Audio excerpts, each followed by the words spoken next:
Please welcome Wade Davis.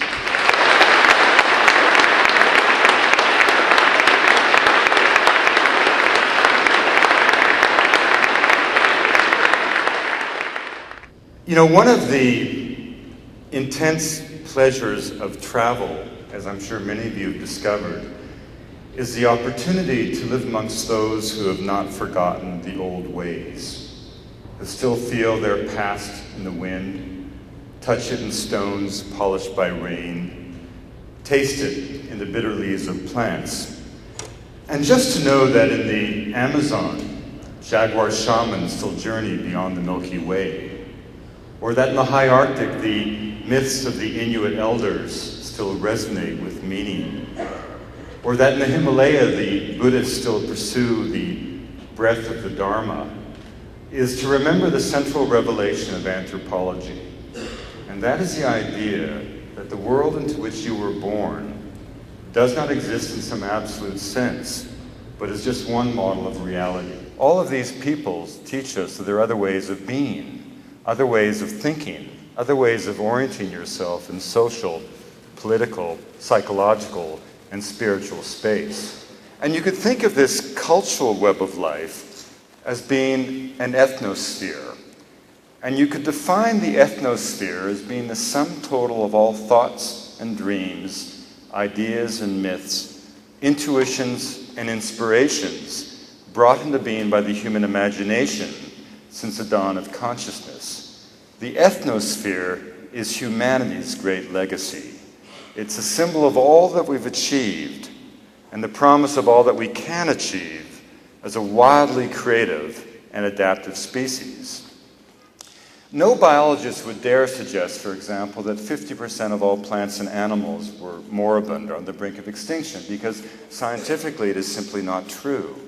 And yet that, the most apocalyptic scenario in the realm of biological diversity, scarcely approaches what we know to be as anthropologists the most optimistic scenario in the realm of cultural diversity. And the great indicator of this, of course, is language loss. When each of you in this room were born, there were 7,000 languages spoken on Earth. Now, a language isn't just a body of vocabulary or a set of grammatical rules. A language is a flash of the human spirit. It's a vehicle through which the soul of each particular culture comes into the material realm. Every language is an old-growth forest of the mind, a watershed of thought, an ecosystem of social and spiritual possibilities. Now, there are many people who say, wait a minute, wouldn't the world be a better place if we all spoke one language? Wouldn't communication be facilitated? Wouldn't it be easier for us to get along? My answer to that is always to say, what a great idea. But let's make that language Yoruba. Let's make it Inuktitut. Let's make it Haida, Quechua, Aymara, Cantonese. And suddenly, you begin to feel, as a native speaker of English, what it would be like to be enveloped in silence, to have no means or ability to pass on the wisdom of your ancestors or to anticipate the promise of your descendants. And yet that dreadful plight is indeed the fate of somebody somewhere on Earth roughly every 2 weeks, because on average, every fortnight, some elder dies and carries with them into the grave the last syllables of an ancient tongue.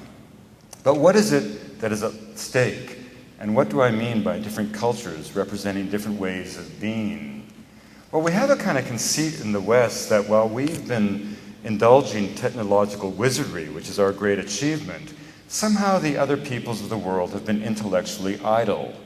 Nothing could be further from the truth. Biologists mercifully have finally proven it to be true, something that philosophers have always hoped to be true, and that is the fact that we're all brothers and sisters. And by that I don't mean some kind of invocation of hippie ethnography. I mean quite literally, we are brothers and sisters. We are all cut from the same genetic cloth. So if you accept the fact that we're all cut from the same genetic cloth, it means by definition that we all share the same raw intellectual capacity, the same basic human genius. And therefore, whether that genius is invested in technological innovation which has indeed been the great achievement of our civilization, or by contrast, into unraveling the complex threads of memory inherent in a myth, is simply a matter of choice and cultural orientation. There is no trajectory of progress in the affairs of human beings. There is no ladder to success. There is no Victorian pyramid that so conveniently placed London at the apex of the pyramid that descended along its flanks in the 19th century to the so-called primitives of the world. There are only a set of options. But in the end, then, I hope you'll understand that the way I feel about this, that I think it's really just a question, what kind of world do we want to live in? Do we want to live in a kind of monochromatic world of monotony, or do we want to celebrate a polychromatic world of diversity?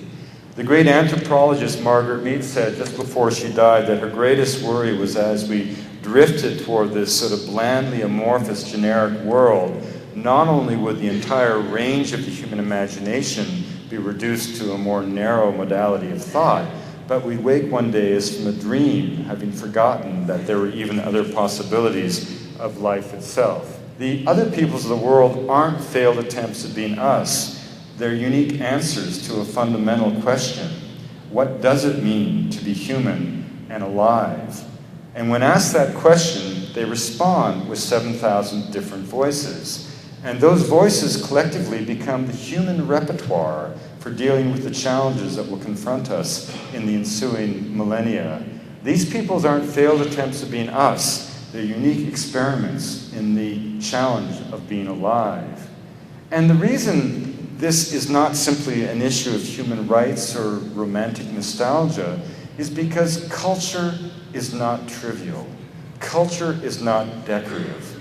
Culture, by definition, is the blanket of moral and ethical values that we place around the individual human being to keep at bay the barbaric heart that history teaches us lies just beneath the surface of every one of us. It is culture that allows us to make sense out of sensation, to find meaning and order in a universe that may have none. It is culture that allows us to respond to what Abraham Lincoln said when he said, "Always seek the better angels of your nature." So finally, I just want to leave you with a single thought, in a way, is that I hope you've gone away from a presentation like this recognizing that in the end, we need the thoughts and the prayers and the dreams of these different people, the young Panan children in this photograph, the young monks at Tupten, because for all of us, for all time, for our past or our future, these dreams and these ideas and these prayers become part of our collective geography of hope. Thank you very much.